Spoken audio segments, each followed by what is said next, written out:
dessein de Dieu. Deux mots importants. La volonté et le dessein de Dieu. Il n'y a pas plus grand que ça. Il n'y a pas plus grand dans la vie d'un chrétien que la volonté et le dessein de Dieu. Quelle est la volonté de Dieu pour moi? Quels sont les desseins de Dieu dans ma vie? C'est la parole qui te communique cela. C'est la parole qui t'aide à comprendre quelle est la volonté et quel est le dessein de Dieu dans ta vie. Alors, quand tu fais ça, la parole va germer, va remonter. Ce qui est descendu comme parole devient une plante. Et toutes les plantes portent des fruits. Ta vie va commencer à avoir des fruits. Ta vie va commencer à avoir des fruits. Et là, la Bible nous dit, vous allez sortir avec joie. Là où il y avait des montagnes, là où il y avait des collines, ça change. Là où il y avait des arbres, là où il y avait des épines, ça change. Est-ce que vous me suivez? Ça, c'est la parole de Dieu qui sort. Quand on reçoit cette parole dans sa vie, on change tout. Et la Bible nous dit, il y aura la joie. Et ça deviendra un monument perpétuel. Vous savez que votre vie peut devenir un monument de Dieu. C'est ça la vie d'Abraham, la vie de Moïse. C'est un monument. Tout le monde, quand il regarde cette vie, dit très bien. Très bien. Donc, bien aimé, écoutez ces choses-là et vivez par elles. Regardez le proverbe 4, le verset 21 maintenant. Le verset 21.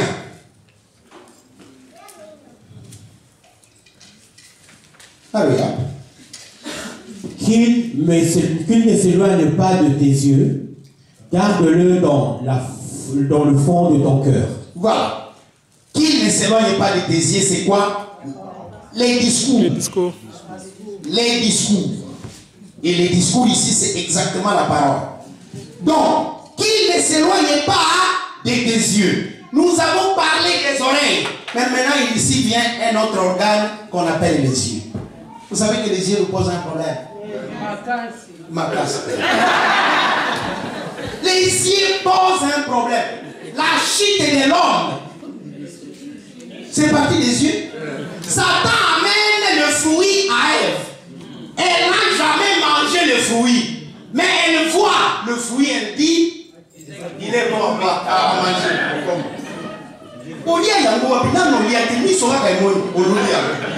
C'est ça. Les yeux nous posent un problème. Les yeux viennent avec trois choses. Première chose, les yeux nous entraînent dans la distraction. David, au lieu d'aller à la guerre, il est roi. Il est sur son balcon, ses yeux voient une femme nue. Voilà. Il est dans une distraction. Un guerrier de Dieu. Il est dans la distraction. Les yeux nous amènent la convoitise. Les yeux qui ont vu la femme nue commencent à la convoiter. Cette femme-là, c'est pour qui? Et les serviteurs disent, mais pourquoi?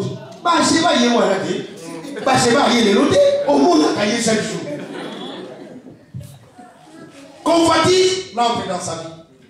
Convoitise. Donc, et les yeux vont vous amener la peur.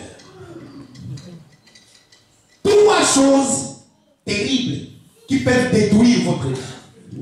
La distraction, les convoitises et la peur. Ici, bien aimé, nous n'avons pas le temps. Le passage de Matthieu 14, qu'est-ce qu'il y a? Le Seigneur était en train de prêcher. Il termine de prêcher, il renvoie la foule. Il dit à ses disciples, allez de l'autre côté, moi je me retire à la prière. Il prie, il prie, il prie. Quatrième veille, c'est-à-dire vers 3 heures du matin. Il y a un homme qui marche. Ils sont dans la mer.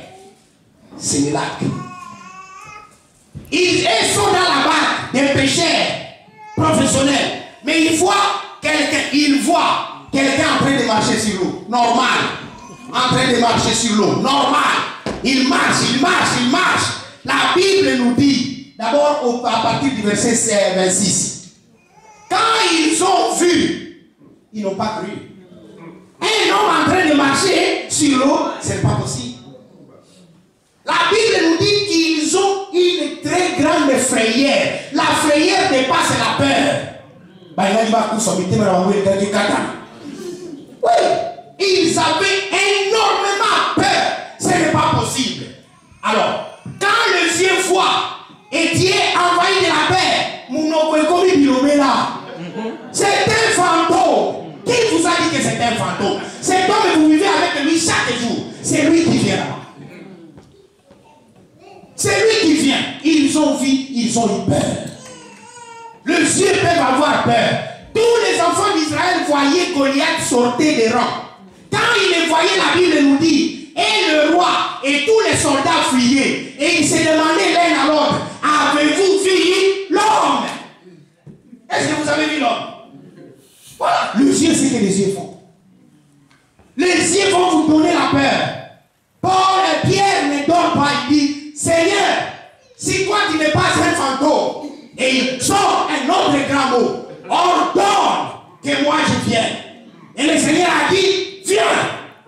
Pierre sort. Il marche. La Bible nous dit, il a marché pendant combien de temps? Mais la Bible dit, il marche. Ce ne veut pas dire qu'il a fait 2 pas. Donc il a réellement marché. Pierre a marché. Il a marché. Il a marché. Mais quand il s'est rendu compte de, mais je suis Pierre. Je suis Pierre. À ce moment-là, il fait quoi? Il commence à s'enfoncer. Et c'est à ce moment-là que la parole est venue le soutenir. Est-ce que vous me suivez? Quelqu'un peut acclamer l'Éternel? Oui, ça c'est très important. Très important. Très important, bien aimé, de comprendre ces choses. C'est pourquoi c'est Pierre-là qui a compris cette expérience. À chaque fois que le Seigneur lui disait de faire quelque chose, sur ta parole. Alléluia. Moi, pécheur, j'ai péché toute la nuit, mais sur ta parole. Sur ta parole. Je suis terrifié. Sur ta parole. C'est pourquoi aujourd'hui, bien-aimé, c'est ta parole. Et Jésus confirme exactement, Pierre, tu as tout à fait raison. Puisque moi, je suis derrière ma parole pour accomplir mes desseins. C'est ce que j'avais dit à Jérémie. Et je te le dis à toi encore aujourd'hui. J'avais dit ça à Jérémie. Lisons le proverbe 22, le proverbe 4, verset 22, et c'est par là que nous allons terminer. Je demande votre indulgence. J'ai encore juste quelques minutes et je termine. Le verset 22. Mais le verset 22, si tu le lis seul, il ne va rien dire, puisque c'est la conclusion de toutes les choses. Lis encore le verset 21 et le verset 20, 21 et le verset 22. Proverbe 4. Lis maintenant tous les 3 versets. Proverbe 4. 20 à 22. On a un problème avec le système. Mon fils, sois attentif à mes paroles, prête l'oreille à mes discours. Qu'il ne s'éloigne point de tes yeux. Garde-le dans le fond de ton cœur et regardez.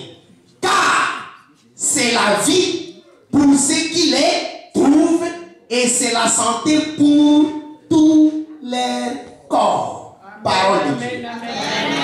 Là, c'est la conclusion du message. Prête l'oreille. Regarde les discours. Préserve cela. C'est la vie pour ceux qui trouvent et c'est la santé pour leur corps. Ça conclut mon message. La vie, spirituellement en relation avec Dieu, avoir une âme restaurée et avoir un corps guéri. La bonne santé, la santé de Dieu dans ma vie. Dieu n'a pas de cancer. Dieu n'a pas d'hypertension. Dieu n'a pas de diabète. Dieu n'a pas de mindaï. Dieu n'a pas toutes ces choses. Donc, je vais vivre la vie de Dieu. Heureusement, il y a un frère qui m'aide à corriger. C'est le rhumatisme. Alléluia. Alléluia. Oui, bien aimé, c'est ça. Et quand tu vis cela, tu as la vie abondante. Donc, vivre la parole qui sort de la bouche de Dieu me donne une vie abondante. Vous vous rappelez de la Pâque? Nous avions parlé de la vie abondante et ça revient encore aujourd'hui. Nous avons la vie abondante. La vie abondante, c'est la vie de sainteté, la vie de justification, la vie de guérison, la vie de la joie parfaite et du bonheur dans le Seigneur. Ce n'est pas la vie de moto, ce n'est pas la vie de voiture, mais c'est la vie de Dieu dans la vie d'un homme. Et c'est ça la victoire. Sur toutes les choses, c'est la parole de Dieu. Ainsi, bien-aimés, je vous invite à vivre selon la parole de Dieu. Vous n'allez pas accomplir d'autres choses. Est-ce que je suis en train de bénir quelqu'un? Amen. Je suis en train de bénir quelqu'un aujourd'hui. Que Dieu vous bénisse.